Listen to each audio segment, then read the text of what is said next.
Hello students, this is Sarita Agarwal. Welcome back to my channel Agarwal study point. आज हम इस video में सॉल्व कर रहे हैं बेटा प्रीवियस ईयर क्वेश्चन, जो कि एक एमसीक्यू टाइप क्वेश्चन है। चैप्टर 3 पर बेस्ड है मैट्रिसेस पे, और सीबीएसई बोर्ड एग्जाम 2023 में ही आया हुआ है।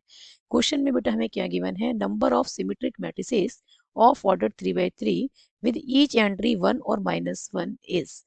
कहने का क्या मतलब है कि सिमेट्रिक मैट्रिसेस जिनका ऑर्डर 3 by 3 है और उस मैट्रिक्स की हर एक एंट्री की वैल्यू क्या हो सकती है, या तो 1 हो सकती है या फिर -1 हो सकती है। ऐसी कितनी सिमेट्रिक मैट्रिसेस पॉसिबल हैं, ये हमें बताना है।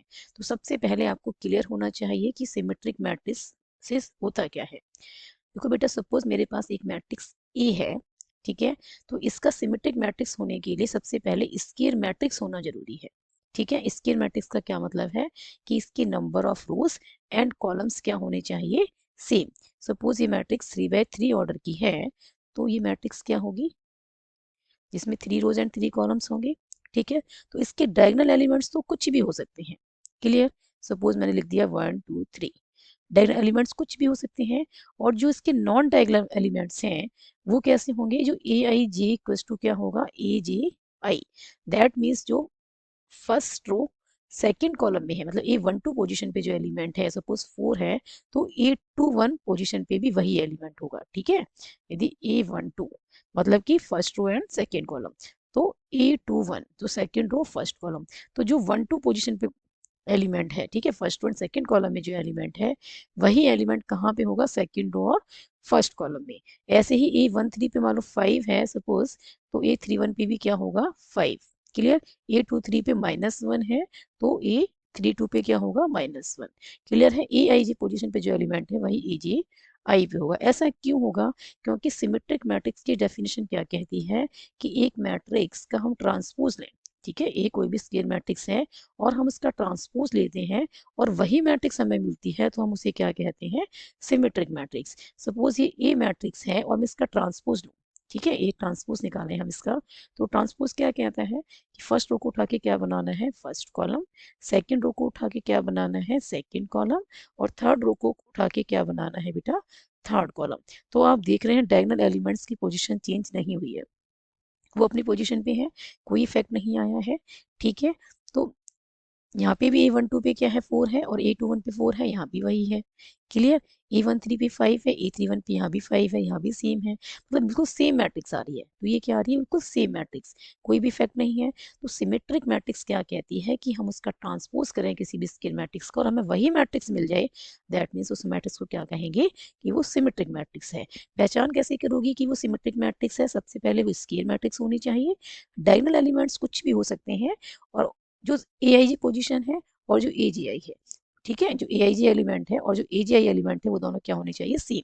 दैट मीन्स जो आई जी पोजिशन पे एलिमेंट है वही एलिमेंट किस पे होना चाहिए, जी आई पोजिशन पे। ठीक है, अब देखो बेटा हमें क्या कहा गया है, हमें बताना है कि कितनी सिमेट्रिक मैट्रिसेस पॉसिबल हैं जिसका ऑर्डर क्या है, 3 by 3।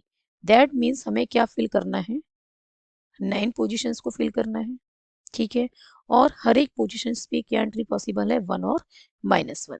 तो डायगोनल एलिमेंट्स पे कुछ भी आ सकता है, 1 या -1, कोई रिस्ट्रिक्शंस नहीं है। ठीक है, तो इसके लिए कितनी चॉइसेस है हमारे पास, 2 चॉइसेस हैं, इसके लिए भी 2 चॉइसेस हैं और इसके लिए भी 2 चॉइसेस हैं। क्लियर। अब सपोज A12 पोजीशन पे 1 और -1 में से 2 चॉइसेस हैं, कोई भी आ सकता है, तो यहाँ के लिए अब चॉइस नहीं बची आपके पास। क्लियर। सपोज यहाँ -1 आ गया, तो यहाँ पे भी क्या आएगा, A21 पे -1, तभी सिमेट्रिक बनेगी। क्लियर है। यहाँ पे आप देख रहे हैं, यदि यहाँ पे 1 2 पोजीशन पे 4 है तो 2 1 पे भी 4 होगा। तो ऐसे ही यदि यहाँ पे हम -1 लिखते हैं तो यहाँ -1 आएगा, यहाँ 1 लिखते हैं तो यहाँ 1 आएगा। क्लियर। तो यदि हम इसके लिए चॉइस लेके चल रहे हैं 2, तो इसके लिए कितनी चॉइस बचेंगे हमारे पास, ओनली 1। क्लियर है। और यदि सपोज हम इसके लिए 2 चॉइस लेके चल रहे हैं तो इसके लिए 1 हो जाएगी। क्लियर। ऐसे ही इसके लिए यदि 2 चॉइसेस हैं तो इसके लिए कितनी चॉइस हो जाएंगे हमारे पास, 1।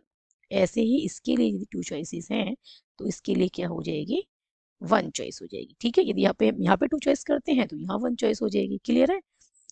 तो आप कैसे भी लिख सकते हैं। अब आपने क्या लगाना है, fundamental principle of counting. Clear. 9 positions थी, 9 पोजिशंस को हमें फिल करना है इस तरीके से,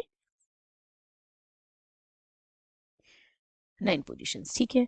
अब इसमें से क्या है, आप देख रहे हैं 6 के लिए तो क्या चॉइसेस हैं, 2 2 और 1, और 1 1 किसके लिए है चॉइस, 3 पोजीशंस के लिए। तो इन सबको आपस में क्या करना है आपको, मल्टीप्लाई, 2 मल्टीप्लाई 2 मल्टीप्लाई 2, फिर मल्टीप्लाई में क्या आएगा 1, फिर मल्टीप्लाई 2, फिर multiply 2 and then 1 and then 1 और फिर 2। तो आप देख रहे हैं ये बन रहा है 2 की पावर 6, जो कि क्या होता है 64। क्लियर है।